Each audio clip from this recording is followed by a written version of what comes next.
नमस्कार आप सभी को। और ये जो राहु की सीरीज चल रही है, हर तत्व के अंदर राहु कैसे बैठ के किस तरीके से काम करता है, तो इसका पार्ट 2। राहु जब कोई भी वाटरी साइन में बैठता है तो किस तरीके के रिजल्ट्स आपको देने की ताकत रखता है। मतलब कि जल तत्व की राशियां, कर्क राशि, वृश्चिक राशि और पाइसिस मीन राशि में राहु अगर आपकी जन्म पत्रिका में बैठा है तो वो किस तरीके से बिहेव करेगा, वो इस वीडियो में हम डिस्कस करेंगे। और मैं कोशिश करूंगी इस वीडियो को बहुत सिंपल तरीके से आप लोगों को समझा सकूं।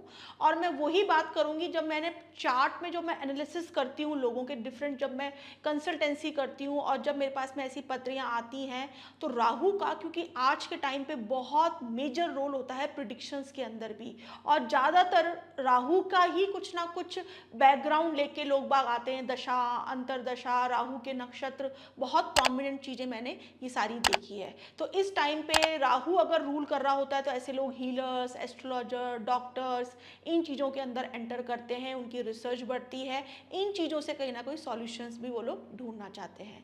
देखिए, राहु एक ऐसी असीम शक्ति है जिसके पास में फैलाव की ताकत है, लेकिन उसको रुकना कहाँ है, उसकी बाउंड्री कहाँ है, वो राहु को नहीं पता। तो ये जो चीज़ है ना, ये कॉन्फ्लिक्ट पैदा करती है। फैलाव तो बहुत अच्छा है, लेकिन आपको रुकना कब है, अगर आपको ये चीज़ पता ही नहीं होगी तो आपको आपको पता नहीं, आपने चीज़ स्टार्ट कर दी, एंड कब करना है। अगर एंड करना है तो आप स्टार्ट नहीं कर पा रहे, तो ये जो एक कश्मकश है ये राहु ही देता है। और इसकी वजह से आज के टाइम पे, स्पेशली कलयुग में, ये क्योंकि राहु आपके माइंड को पूरी तरीके से हैक करता है, माइंड की जो नर्व्स की जो जितनी भी चीज़ें हैं ना, नर्वस सिस्टम जो है, वहाँ पे भी राहु का बहुत बड़ा एक रोल प्ले होता है। तो चलिए हम शुरुआत करते हैं। जो भी जल तत्व की राशि है, सबसे पहले है कर्क राशि, ठीक है, कैंसर राशि। अगर इसमें आपका राहु बैठा हुआ है तो इसमें दोनों चीज़ें होंगी। देखो, मैं दोनों चीज़ें यहाँ पे बात करूँगी, क्योंकि लोग सब बात करते हैं इसमें बैठा है तो ये होता है, ये होता है, ये होता है, या तो नेगेटिव बात करते हैं या पॉजिटिव, लेकिन ऐसा नहीं होता। कोई भी ग्रह आपको दोनों चीज़ें आपके साथ में कर रहा होता है, आपको पॉजिटिविटी भी दे रहा होता है, आपको नेगेटिविटी भी दे रहा होता है। ये डिपेंड करता है कि आप कैसे उस एनर्जी को चैनलाइज कर रहे हैं। ऐसा कभी भी नहीं होता कि आपकी पत्रिका में एक ग्रह खराब है तो वो रोज आके आपको डंडे से मारेगा, ऐसा नहीं होता। हाँ, वो आपकी लाइफ में कुछ बड़े एक दो इवेंट इतने नेगेटिव कर देगा कि उसका ट्रॉमा आपकी लाइफ में जिंदगी भर रहेगा। इसका मतलब ये नहीं कि हर रोज ऐसी चीजें होंगी। तो इसी तरीके से अगर कर्क में किसी का राहु बैठा है तो ये वाटरी साइन है, बहुत इमोशंस को दिखाती है। इन लोगों में ममतत्व बहुत ज़्यादा होते हैं। ये लोग हर जगह ना माँ बनने की कोशिश करते रहते हैं। इनको हर जगह अपना प्यार दिखाना होता है, अपनी केयरिंग दिखानी होती है, अपना लव दिखाना होता है। और राहु का क्या काम है, फैलाव है। तो अगर राहु इस राशि में बैठा है तो इन लोगों की इन चीज़ों के अंदर बहुत ज़्यादा फैलाव हो जाएगा। मतलब ये एक्सट्रीम के जैसे बिहेव करेंगे। नहीं, कोई भी आ गया, तू ये खा के ही जा, तू ऐसे ही सो, तू ऐसे ही बैठ, मैं तेरे लिए हूं ना। मतलब एक्सट्रीम बिहेवियर इन लोगों का राहु यहाँ पे बैठ के कर सकता है। अब यहाँ पे कर्क राशि, क्योंकि क्रिएटिविटी भी है, मेमोरी भी है, इमोशंस भी है, और ये वाटरी साइन है ना, ये बहुत ही प्योर साइन है ये। और वाटरी जितने भी साइन है वो आपकी पास्ट की मेमोरीज को भी लेकर आते हैं। तो ऐसे लोगों के पास में एक अलग चार्म होता है। ये लोग मेमोराइज चीज़ों को बहुत अच्छे से कर लेते हैं। फोटोजेनिक जो मेमोरी होती है ना, कि फटाक से कोई चीज़ इनके सामने, इनको याद आ जाएगा कि यार ये चीज़ें पहले हुई हुई है, इन जगहों पर मैं पहले गया हुआ हूँ, ये रिलेशनशिप मेरे साथ में ऐसे पहले हुआ है। ये वाटरी साइन में जब राहु बैठता है तो होता है, क्योंकि राहु इल्यूजन है, एक छाया ग्रह है। और फोटोजेनिक जितनी भी, क्योंकि छाया मतलब फोटो भी क्या है, एक छाया है, ठीक है।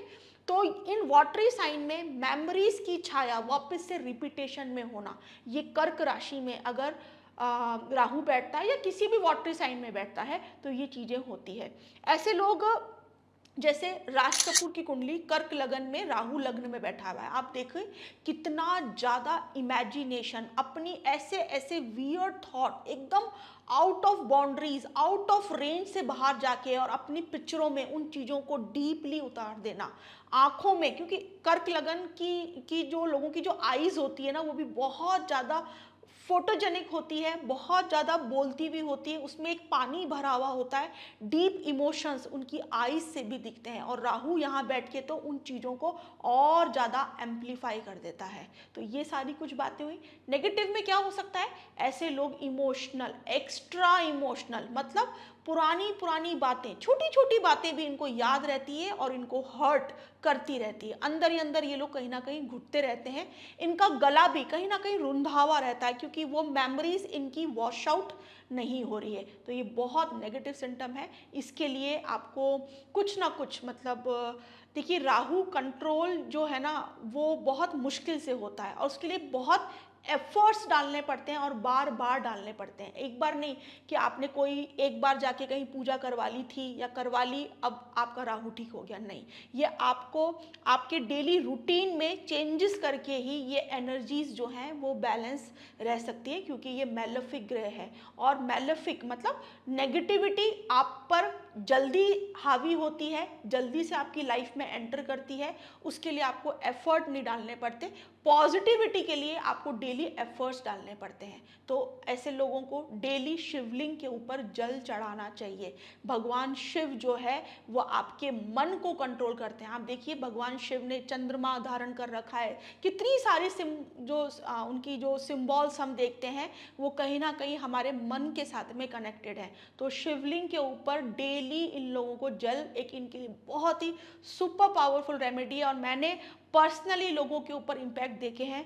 3 से 4 महीने रेगुलर आप, अगर आपको ऐसा है डिप्रेशन, कुछ इंसोम्निया है, आप पुराने इमोशन से बाहर नहीं निकल पा रहे, आपको रात को बहुत रोना आता है उन मेमोरीज को याद करके, आपको कुछ रिलेशनशिप में ऐसा कुछ आपके साथ में हो गया था और आप उस रिलेशन की बातें बार बार करते जा रहे हैं, ऐसा हुआ था, ऐसा हुआ था, ऐसा, तो कहीं ना कहीं राहु एफ्लिक्शन में है, इन साइन के अंदर एफ्लिक्शन में है। आपको डेली शिवलिंग पे आप जल चढ़ाइए। जो पानी नीचे गिरता है उसको उठा के आप अपने फॉरहेड पे तिलक के जैसे लगाइए। वो इमोशंस आप देखेंगे धीरे धीरे, आपको पता ही नहीं चलेगा वो इमोशंस आपके कब डिजॉल्व हो गए और आप उस चीज से बाहर निकल गए।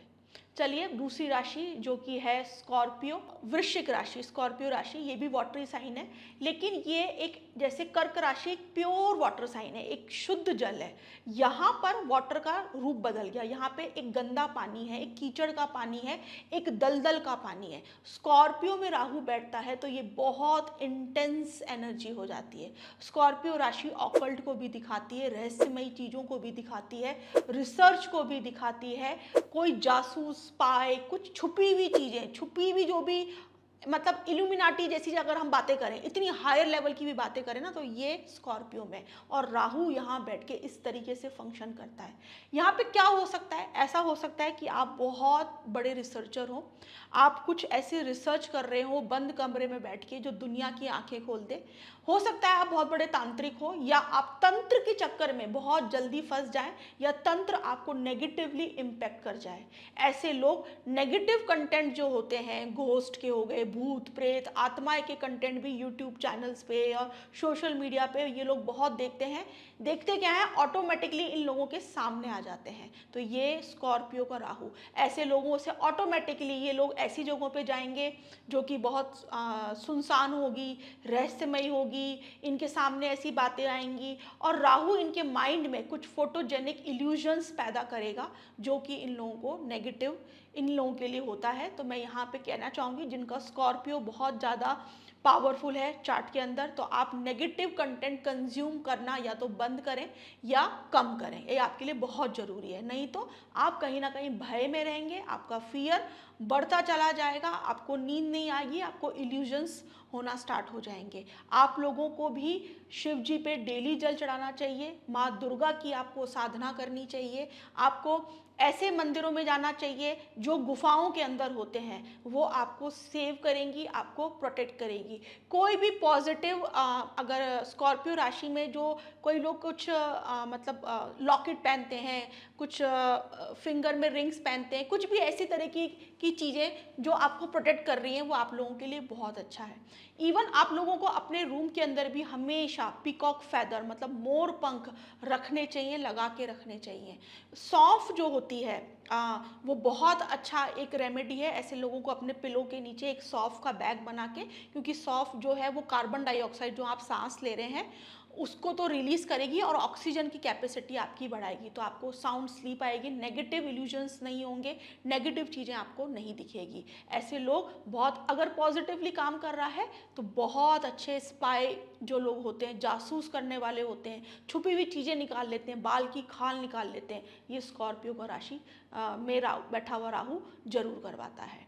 अब हम लास्ट साइन जो है पाइसीज राशि, ये वाटरी साइन है और ये समुद्र का पानी है, ये खारा पानी है, ठीक है।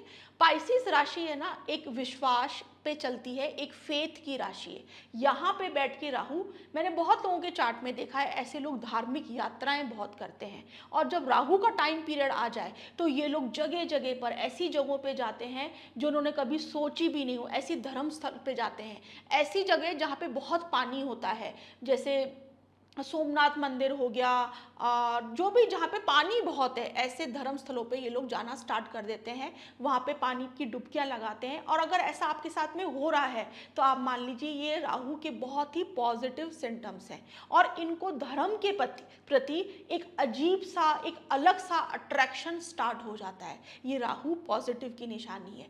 और अगर यहाँ पे राहु अगर नेगेटिव है तो ऐसे लोगों को ड्रीम्स आएंगे, नेगेटिव आएंगे। 12th हाउस आपके 12वें घर को भी दिखाती है, जो आपके नींद को भी डिस्टर्ब कर सकती है। तो पाइसीज का राहु कई बार नींद डिस्टर्ब रखता है, रात को नींद अच्छे से नहीं आती। फॉरेन से कनेक्टेड चीज़ों के अंदर उनको कहीं ना कहीं लॉसेस लग सकते हैं। अगर पॉजिटिव है तो फॉरेन के कामों से आपको अच्छे रिजल्ट्स आना स्टार्ट हो सकते हैं।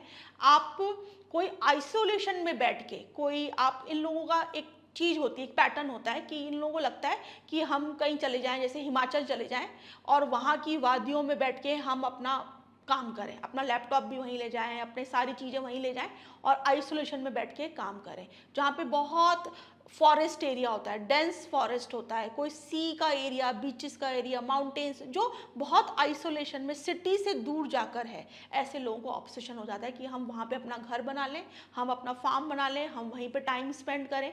ये राहु पाइसिस में बैठ के आप लोगों के साथ में कर सकता है। ये डिपेंड करता है कि आपकी वो राशि, वो चार्ट पे डिपेंड करता है कि वो एनर्जी किस तरफ जा रही है। अगर नेगेटिव में जा रही है तो बिल्कुल आपको उस पर काम करना ज़रूरी है, क्योंकि राहु की एनर्जी जब नेगेटिवली जाती है ना, तो क्योंकि बहुत एक्सपेंशन है राहु के पास में और बहुत तेजी के साथ में फैलता है, आपको पता ही नहीं चलता कि आपका माइंड कब भ्रमित हो गया, आप कब माया के अंदर फंस चुके हो। और जब पूरी तरीके से फंस जाते हो ना, तब जब आपकी नींद खुलती है तब बहुत लेट हो चुका होता है। या तो आप नींद की दवाइयाँ, डिप्रेशन की दवाइयाँ, नेगेटिव लोग, नेगेटिव इवेंट्स, नेगेटिव थॉट्स, ये सब आपके माइंड में एंटर कर चुके होते हैं। तो पाइसिस राशि अगर राहु है तो हो सकता है ऐसे लोग धर्म के ऊपर से उनका विश्वास हट जाए, भगवान के ऊपर से उनका विश्वास हट जाए, वो इन चीज़ों को माने ही नहीं। और अगर पॉजिटिव है तो ऐसे लोग बहुत ज़्यादा धार्मिक हो जाते हैं, मंदिरों की यात्राएं करते हैं, ऐसे ऐसे मंदिर जिनके नाम उन्होंने कभी भी नहीं सुने, वहाँ जाना उनका स्टार्ट हो जाता है।